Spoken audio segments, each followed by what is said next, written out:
What's up, YouTube? Welcome to another video. In this sort of year-end video, I'm just kind of showing off some of my ancient coins from the collection. It's something that I've been collecting over the past few years, and yeah, I'm kind of real excited to kind of show some of these things to you guys. So I'm not really sure what I'm doing with this collection. This is kind of just my sort of fun collection. This is a really cool coin. This is a 2/3 taller from, what's the year? 1684. And this is just a really beautiful coin. It feels weird to handle these old coins like this, but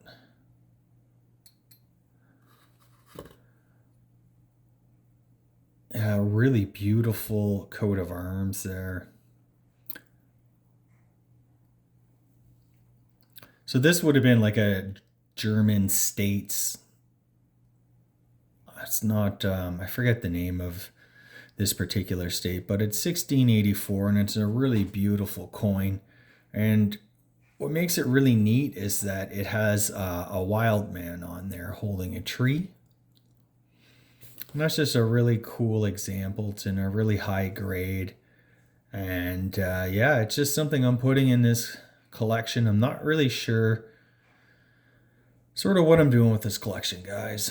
I started just buying some pretty big silver coins, like the old thalers and crowns, that type of thing. And now I am just I have it in with some of my ancient coins. This is a Salzburg thaler, 17. I think it's 1736.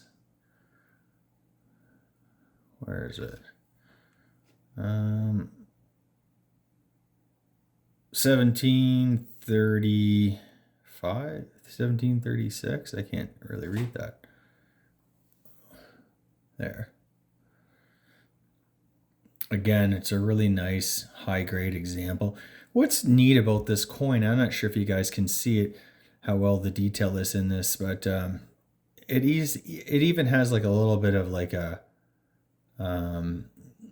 sort of like seashell type design going all the way around. It's really neat.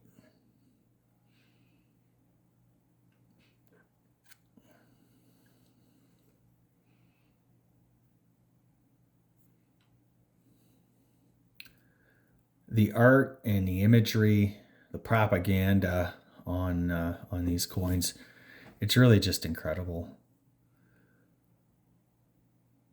It's one of the reasons I like collecting. I get some really cool coins. Unfortunately, the light's really not doing any of these too much justice, but you kind of get the idea.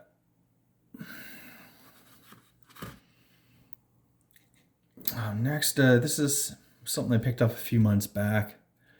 It's ancient Corinth Pegasus.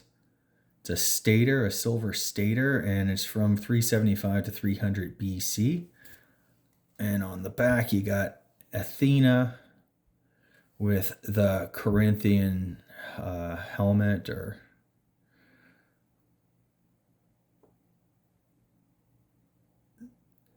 really another really cool one. These ancient coins are really cool. And in spite of what you guys might think, like, these aren't super pricey. You can get a really nice collection of ancient coins for a pretty reasonable price, I would say.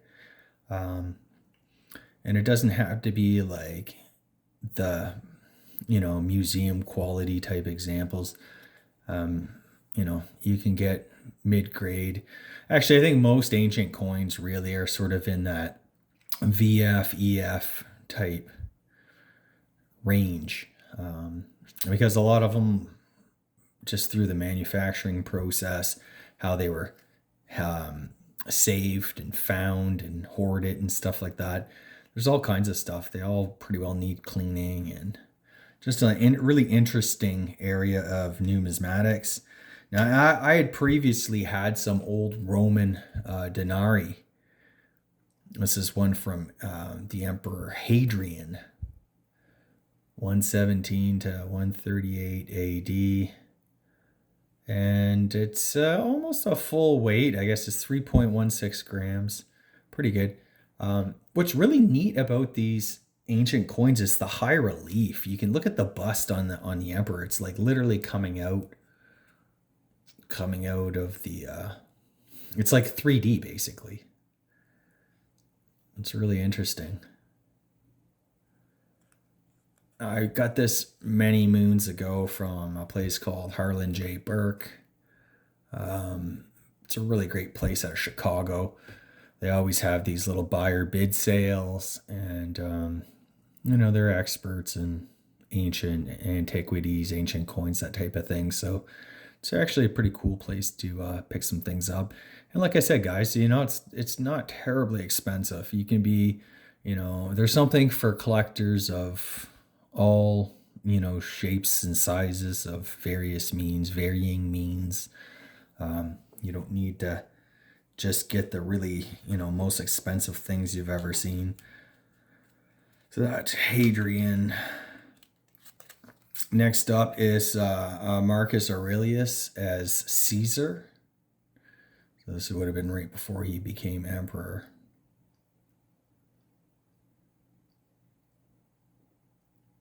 Now, I'm not really that good with Roman history. So I do know of Marcus Aurelius. He's probably like one of the more famous emperors simply because, anybody who's studied history or philosophy, you run into his like famous work, Meditations, which is all about stoicism, stoic type philosophy. And it's just a really interesting, it's an interesting read. It's been like 25 years since I read the book, but I just remember it was kind of cool. And that's probably what prompted me to check out, some old ancient coins of his.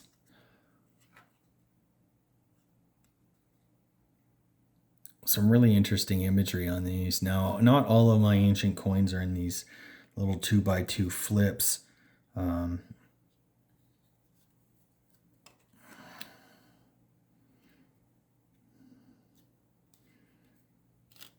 Here's another Marcus Aurelius. This is Divus Marcus Aurelius.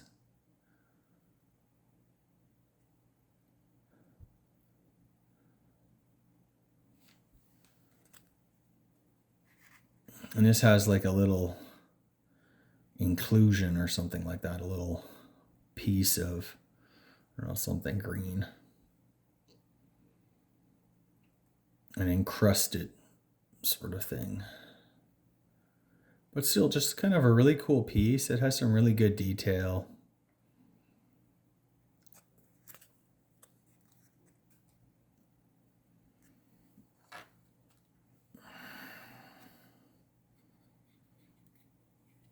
Here's one of Commodus.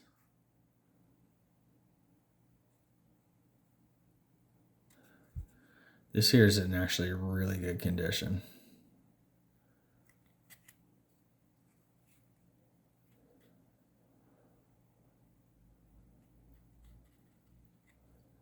And yeah, just sort of this time of year, it's kind of a time just to kind of reflect on, the past year where everything has really gone. And I find like a collection like this, these ancient coins, early modern, medieval, all that stuff, it just really kind of gives you some thought about how old things actually are, and all the history and that goes into it all. Here's probably my most valuable denarius. This is a coin of Caligula, and it's a very tough coin to get. If you're trying to complete a 12 Caesar set, this is a major stumbling block for most people. I do not have a 12 Caesar set. There's Augustus on the back. You have the little stars. And yeah, um, I may try to finish a 12 Caesar set, but it's not really a huge priority for me right now. I really like this case. I'll put a link to this case in the description for my Amazon affiliate account or whatever if you guys are interested.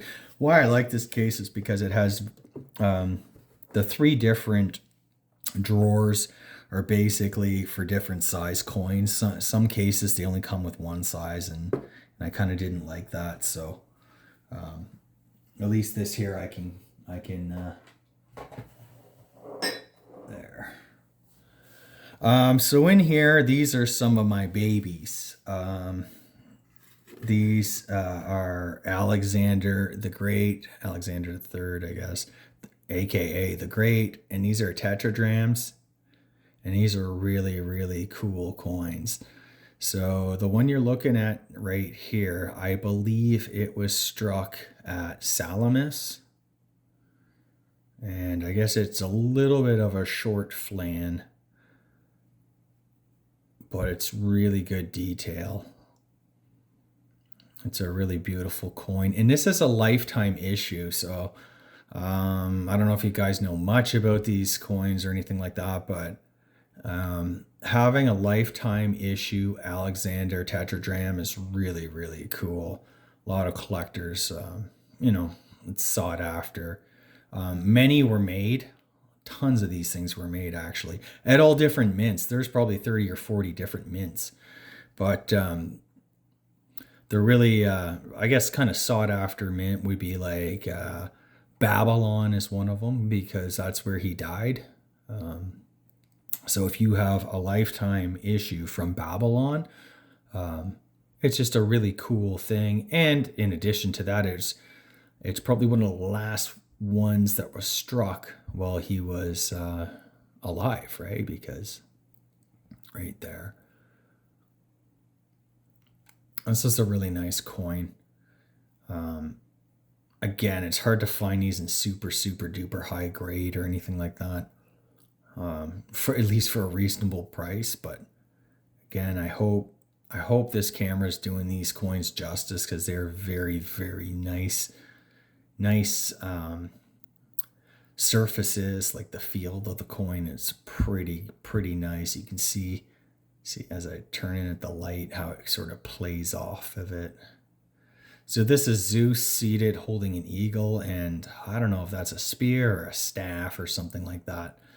But you can see like the detail. And these are fairly small coins, I mean, but they're hefty. They weigh about, I think, a little over 17 grams. So, and you have Heracles with a lion's fur that he's wearing, like this lion's fur and stuff like that. So that is from the Salamis mint. And Salamis, I believe it's in Cyprus or something like that. This is an Alexander Tetradram lifetime issue, and this baby is from Babylon.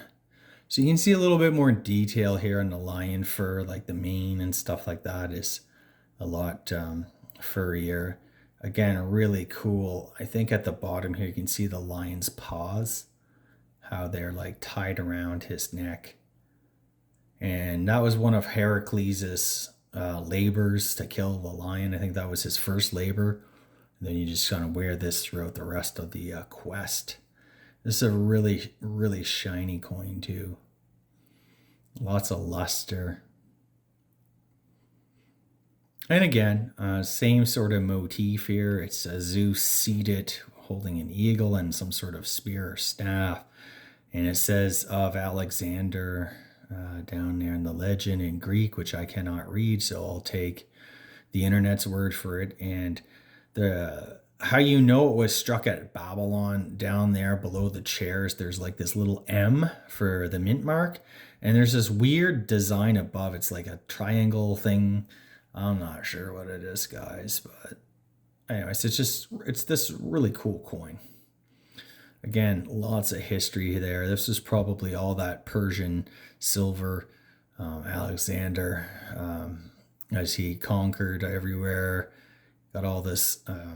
Persian Empire was quite rich in silver and in gold. So this is probably the Persian stuff that was getting struck.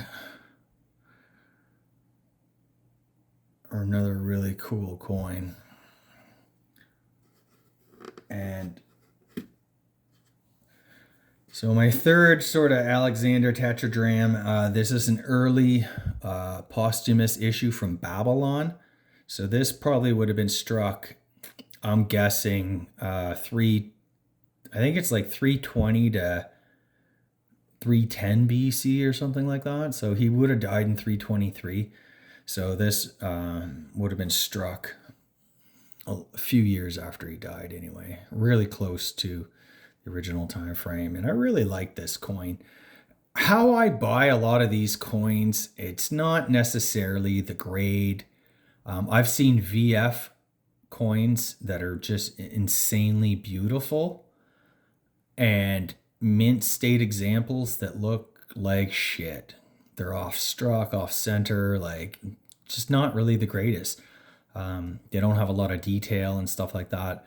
So I find not all ancient coins are created equally, and take the grades with a grain of salt.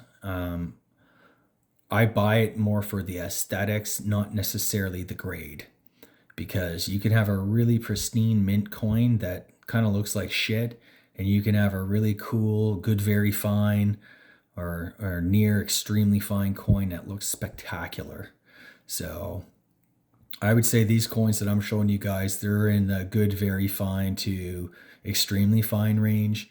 And yeah, they're still just really beautiful examples and stuff. So, and they all kind of weigh the same. Like this is larger than the other two than the previous two that I showed, but it still weighs the same. So it was just struck on a larger flan, I guess. And again, you see the M for Babylon, and then you see this weird symbol thing. These are kind of tough coins to get. I'm not really sure about exactly how rare they are. I always take everything with a grain of salt too. Like, a rare ancient coin is only rare until they dig up the next ceramic pot full of them, right? So buy them to love them, and because you want something really cool, you want something ancient. And I like to be able to handle some history. I'm such a sucker for these type of things, history. Even when I was going on about all my like pre-World War One gold, the rubles and the marks and the francs and stuff like that, the pounds, and just like they got a lot of history to them, and so does this. So this is a posthumous example. And this here is a really cool coin. This is, so after Alexander died, his empire was split up amongst his generals. Ptolemy took Egypt. Seleucus or something became the Seleucid Empire or Seleucid Empire. And this is a Lysimachus tetradrachm. And it's fucking beautiful, if you ask me. It's almost like, it's really cool because it's almost like a little cup shape. And man, this is a really nice example. I'm not sure what all these inscriptions say, guys. I don't really care, but you have, I think it's the goddess Athena. I could be wrong. Athena sitting with a winged victory on her hand. And this little shield here is a really cool thing. It's like a little face coming out of the shield. Just and holding the spear there, wearing that Corinthian helmet as we saw on the Corinth stater. And this is just a beautifully struck example. On the back, what I really like too, really nice flat fields. And this is said to be a portrait of Alexander, with the horn of Ammon. I guess that's like an Egyptian god or whatever. And you can see some of the little ridges of the horn, the goat horn or something like that. I'm not really sure what all this stuff means, guys, but just basically from what I read. I bought the coin because it's really it appealed to me. It's a really beautiful coin. And by the way, like a lot of ancient coins are collected because of the beautiful artwork on them. I mean, this was struck 300 years before Christ. And just look at the beautiful sculpture, basically. The details in the hair, the face. Man, I can't draw a person's face like this, dude. And somebody was able, 2,300 years ago to sculpt a die in such fine detail. I mean, I can barely see this. I need glasses. And, this dude did this all those years ago and struck this insanely beautiful coin. Yeah, it's really something.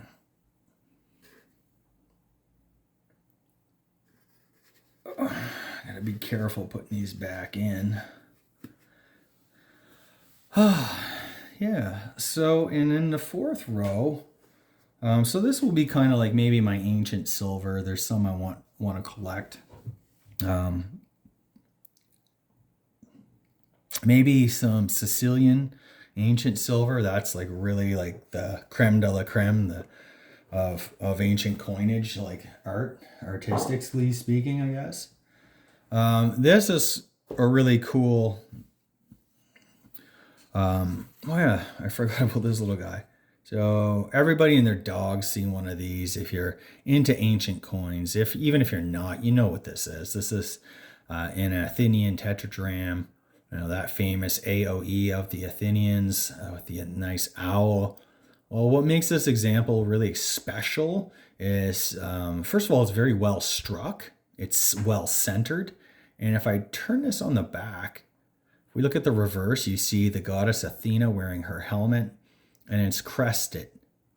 So this would be a near full crest example, and a near full crest is really, really tough to get, guys. Most of them are cut off, and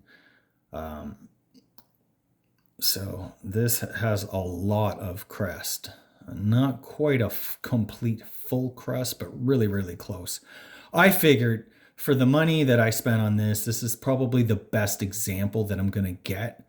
And I'm not interested in, going. This may or may not get a full crest designation if I were to submit this to like NGC. But I don't so much care about that. This is a really nice high quality coin. It's a really beautiful coin, well struck, well centered, which is rare on these. These are very, very common. There's probably estimates of about 100,000, maybe a bit better, that still exist today. I mean, they found like 30,000 of these in like 2017, I want to say, something like that. So the price on these type of coins has really come down the last few years until sort of the market absorbs these new coins. But a lot of them were kind of crappy struck. They were like in mint condition, but they don't have the crest, they're off center, all this stuff, right? So a good coin is a good coin. That's sort of my point on that. I'm going to set that down. And it don't matter how many of them that they find. It's hard to find them, just like that one. So next I want to show, this is sort of my old gold ancient coin collection. This is a really cool coin, guys. This is a gold stater. And this gold stater is from Carthage. And I don't know how much you guys know about your ancient history, but I'm sure everybody's heard of Hannibal, the Punic Wars, the first, second, and third Punic War, Rome against Carthage, the Phoenicians and stuff. So they were sort of on the coast of North Africa, and they had invaded and conquered Sicily and parts of Italy and all this stuff. You had Hannibal going over the Alps with elephants and stuff like that. And yeah, it's just really cool. So this is an early one, and I'm not quite certain. This is gold slash electrum. So this one appears to have way more gold content than silver. So I'm not sure how much electrum or whatever. And I'm not even really sure if this is a gold stater from 350 to 320 BC, or is this the electrum stater from like 310 to 280 or something like that.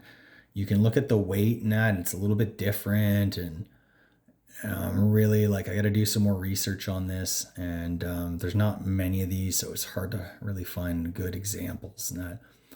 So on the back, you have Tanit, the goddess of, I don't know, agriculture or something like that. She's wearing some wheat on her head. And but anyways, man, this is just a really cool coin. Opportunity knocked, and I pulled the trigger and got it. You got this really cool horse. Like, the simplicity is what really attracted me to this coin. You got a horse. That's a really good depiction of a horse as well. I mean, I can't draw for shit, but man, like, these guys were able, or gals, whoever did it, look at what they were able to engrave. Now, this isn't a super high quality example. This would be probably about a VF. So there is some wear, but it's still quite a beautiful coin. And definitely a keeper. So Carthage Stater, gold stater, check. Now, if only I could get an Alexander the Great gold stater. Next coin is this guy here. Now, this is a Roman. This is like from the late Roman Empire. Constantius the Second, I think. I don't know, man. Let me see what's going on here. Oh, yeah. So at this time in Roman history, you're probably into like the 330s AD. So you have the two, like almost like two emperors presiding over the Roman Empire. You got the eastern half being run out of Constantinople, which is modern day Istanbul, and then you have the other dude hanging out at Rome. So, and that's what this one was supposed to be. It has all this gibberish in this circle, but you got the two sort of Roman Empire emperors there, and yeah, they're doing their thing. So this is a really nice, high quality coin. Probably about an AU, maybe a bit better. Really nice, like, fields. Very little to no wear. Still lots of luster. I mean, you could have a VF gold coin and it still shines, right? Gold is just a really shiny, shiny, shiny coin. I'll put you over here, I guess. Oh, what do we got here?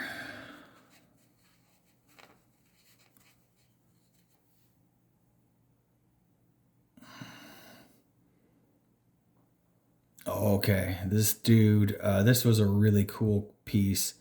The reason why it caught my eye was like the imagery. You have like the emperor or some dude standing here holding the imperial like staff or flag with a foot on a captive or like a defeated enemy. I saw that and I was like, this is really cool. I want to get this thing. So this is an Arcadius Solidus. Oh yeah, I forgot that Constantius the second there. That's a Solidus. That's a so the Romans continuously debased their currency, and they started off with a gold coin called an aureus. They're really, really expensive. I hope they get one this coming year. And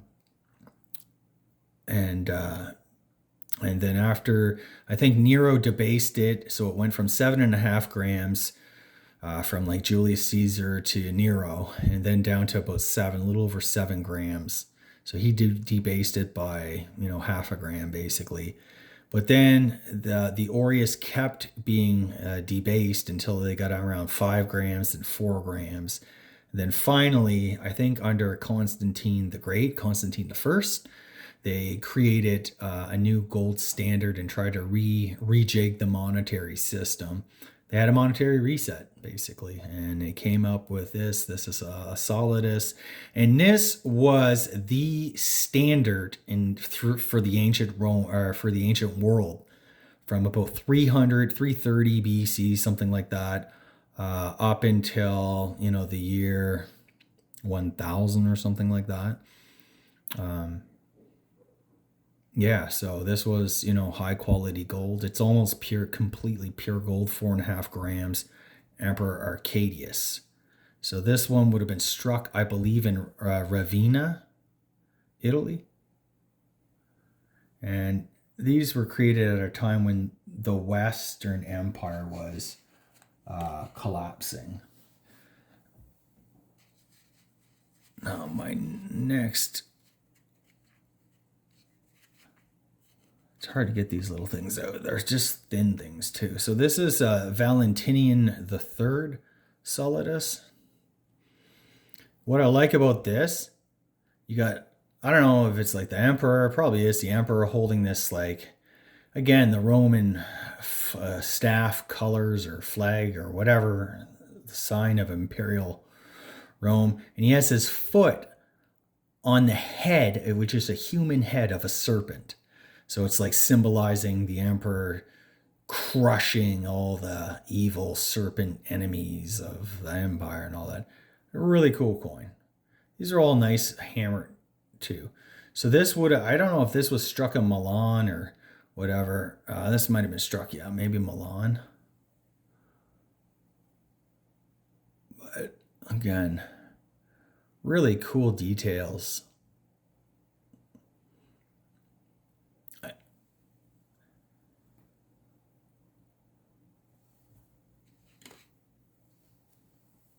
All right, now who we got here?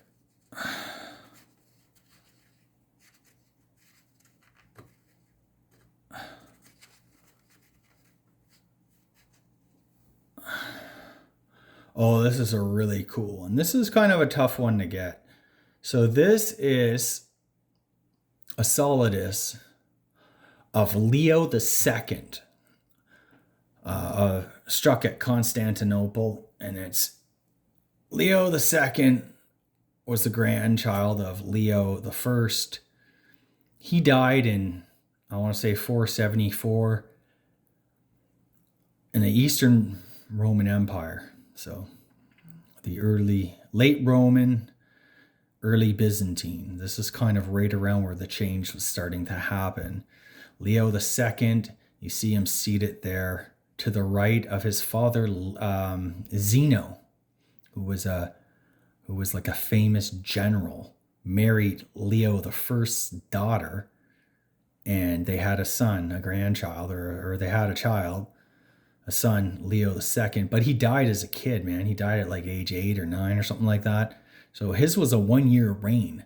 And then there was a bit of chaos, and then Zeno kind of came in. So this here is a really nice example. It's a really tough coin. It's a really rare coin. But it's just, again, it's that I like that father-son iconography or whatever. Next up, I have, let me see, another Solidus.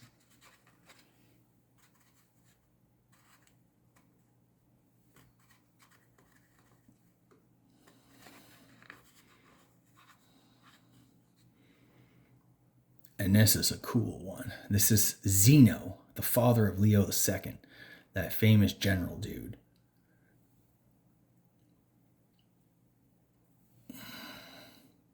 And this is a really beautiful example. You can see the toning around the legends.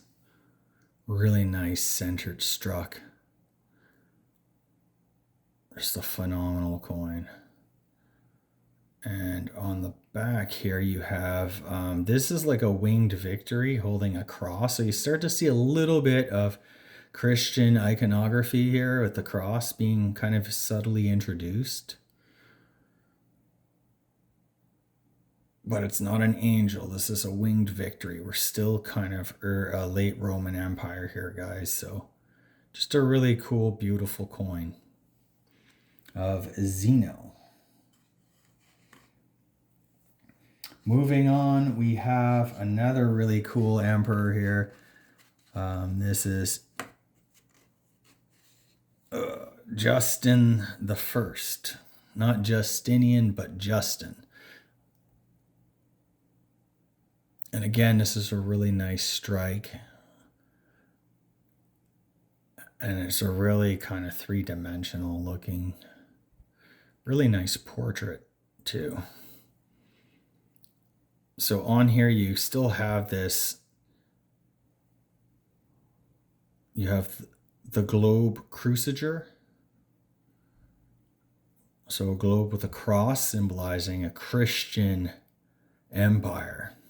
And that is possibly an angel or a victory, and then they're holding a cross in his hand as well. So this is a really cool one from Justin the First.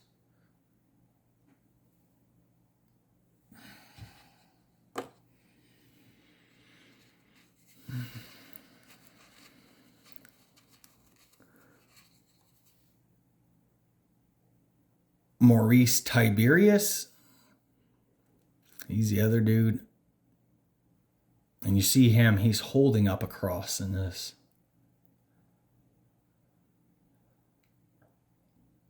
Now, this is like an uncirculated example.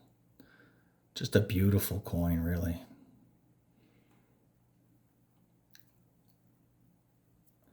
And on the back, you got the same thing, that globe cruciger and holding a cross, this angel thing.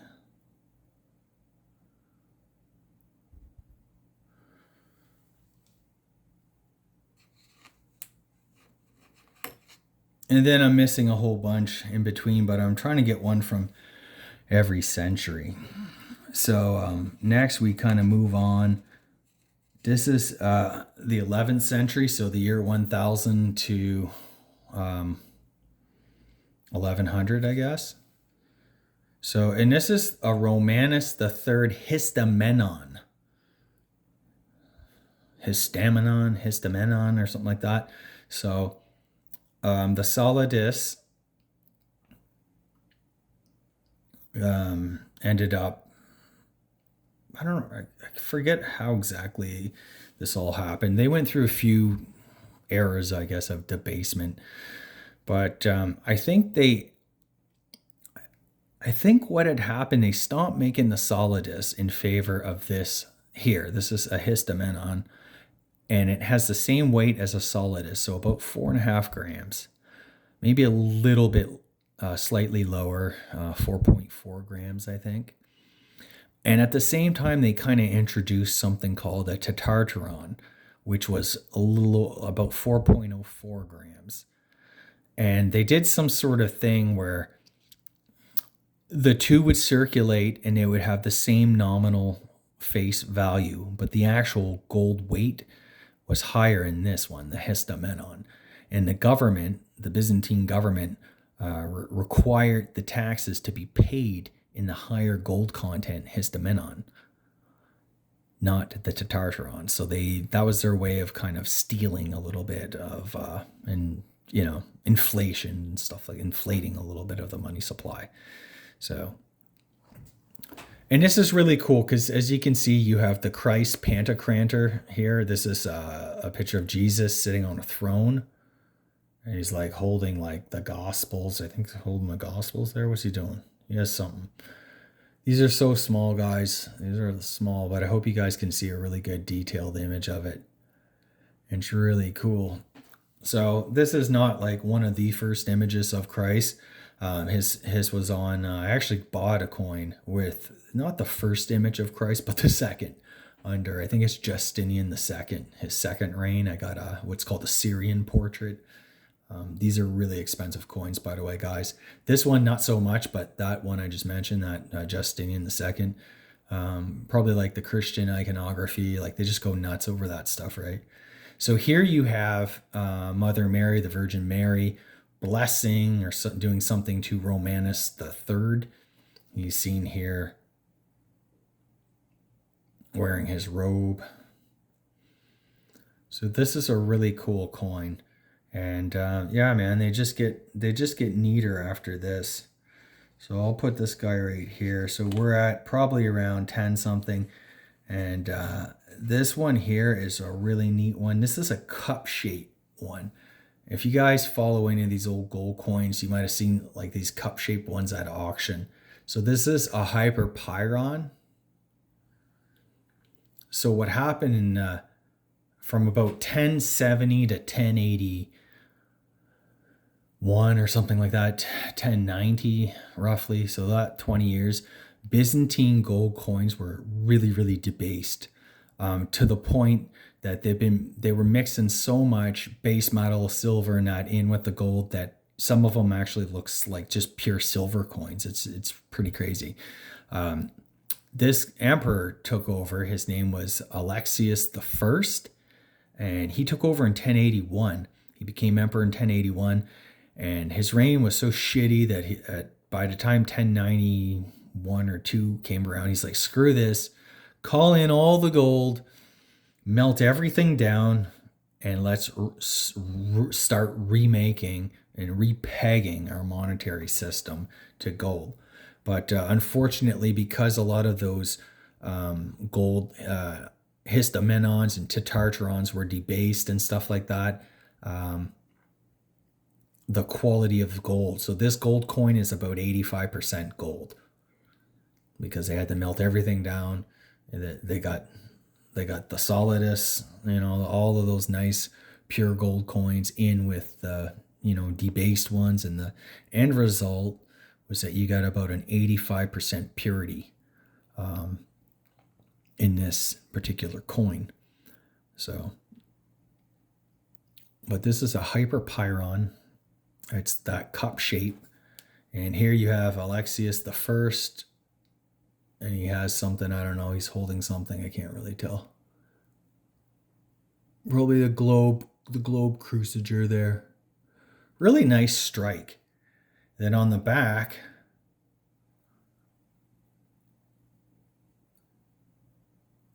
you have Jesus, and I think he's holding the book of Gospels or something.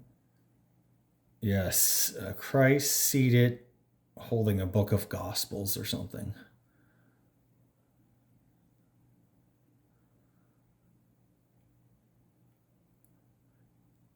So it's a nice coin too.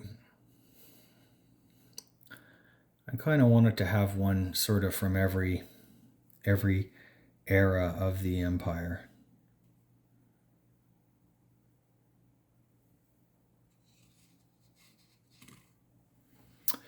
Yeah, guys, so I hope you enjoyed this rather lengthy video of just me rambling on about some ancient gold and silver coins. Yeah, like I said, I'll put a link in the description below for where I got this really cool case. And I hope to, over time, fill a lot of this up with ancient gold. Because I'm just bored. I don't really know what to do. Gold's on a tear. Silver, man, is just taken off. Guys, man, all those silver bars and that I've been picking up, I just can't believe where the price of silver is. But yeah, I've kind of like gone more towards collecting coins again, versus buying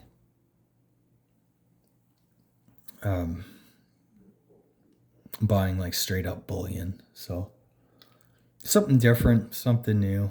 Maybe if there's a correction or whatever, I'll jump back in. I have been buying just little bits of gold here and there, 10th ounce and stuff like that. Just constantly keep getting that weight up. I guess I have been buying these up until recently. These solidus, they can they're not much more than spot price of gold, really. Now they're starting to kind of take off, but yeah, that's it, guys. So hope you enjoyed the video. Take care.